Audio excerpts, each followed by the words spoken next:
Dia sebenarnya ubat lelah, ya. Penawar lelah ni sebenarnya ketika seseorang tu menggabungkan antara ikhtiar dengan tawakal, dia tidak akan merasakan kelelahan.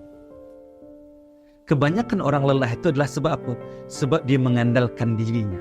Contoh bang, seorang ayah ketika dia berbuat untuk anaknya dengan kekuatan ekonominya, kekuatan keilmuan, dia jaga anak dia, tapi dia lupa untuk bertawakal kepada Allah Subhanahu Wa Taala.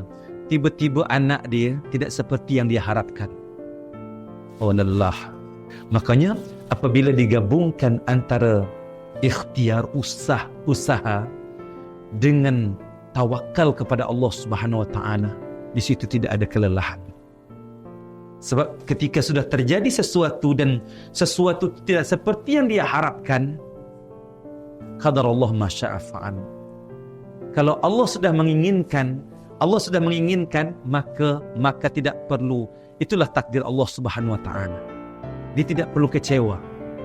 Dan disinilah sebenarnya hakikat daripada ketakwaan itu, la khaufun 'alaihim wa lahum yahzanun.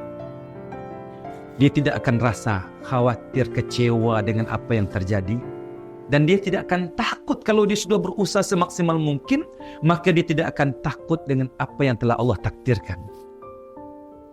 Contoh, Nabi SAW berusaha untuk berdakwah di Makkah itu, bayangkan 13 tahun. Bukannya Nabi tidak pernah merasakan keputusasaan. Fala'allaka baqi'un nafsaka alla yakunu mu'minin. Hampir saja Nabi itu menerjunkan dirinya ke dalam jurang. Sebab apa? Sebab dia Nabi sebelum ini dia dipercaya oleh orang Makkah.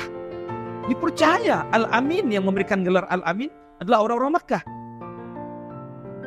Tapi ketika dia berdakwah, bahkan keluarganya sendiri yang ketika mengatakan ucapkanlah asyhadu an la ilaha illallah wa asyhadu anna muhammadar rasulullah, sampai paman yang paling sayang dengan Rasulullah sendiri pun, Abu Lahab itu, yang merdekakan hamba sahayanya, memberikan kabar gembira tentang kelahiran Rasulullah, kemudian memberikan rumah banglo untuk Nabi menikah dengan ibunda Khadijah.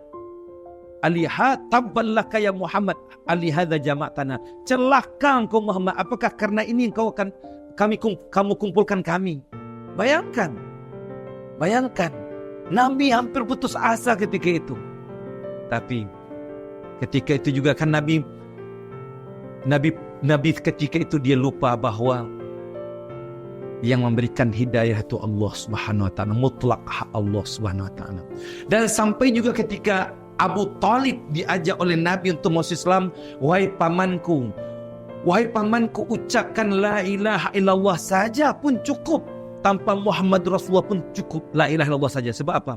Sebab memang Abu Talib pun dia telah berbuat baik dengan Rasulullah. Tapi akhirnya Abu Talib tidak masuk Islam. Baru Allah katakan, innaka la tahdi man ahbabta walakinna Allah yahdi man yasha. Hai Muhammad, engkau tidak akan bisa memberikan petunjuk kepada orang yang paling kau cintai, sebab petunjuk itu hak aku, kata Allah Subhanahu Wa Taala. Makanya orang lelah sebab apa? Sebab dia kadang-kadang mengandalkan dirinya, tapi dia melupakan Allah Subhanahu Wa Taala. Maka ketika dia gabungkan antara ikhtiar dengan tawakal kepada Allah Subhanahu Wa Taala, barulah dia sampai kepada kenikmatan jiwa. Itulah yang terjadi ketika Rasulullah SAW di Madinah Al-Munawwarah. 9 tahun Nabi berdakwah, Nabi mendapatkan jemaah berapa? 124,000 umat baginda Rasulullah SAW. Jadi proses Allah mendidik Nabi menjadi seorang yang hebat dalam dakwahnya, dan itu adalah sebagai rujukan kepada umatnya. Ternyata tidak boleh kita mengandalkan diri kita sendiri tanpa Allah Subhanahu Wa Taala. Bahkan Nabi sendiri pun Allah uji dia, sebab ketika dia mengandalkan dirinya. Ketika itu Allah juga menguji para sahabatnya. Ketika perang Uhud, mengandalkan pasukan pemanah, tiba-tiba dia melupakan perintah Allah dan Rasulnya.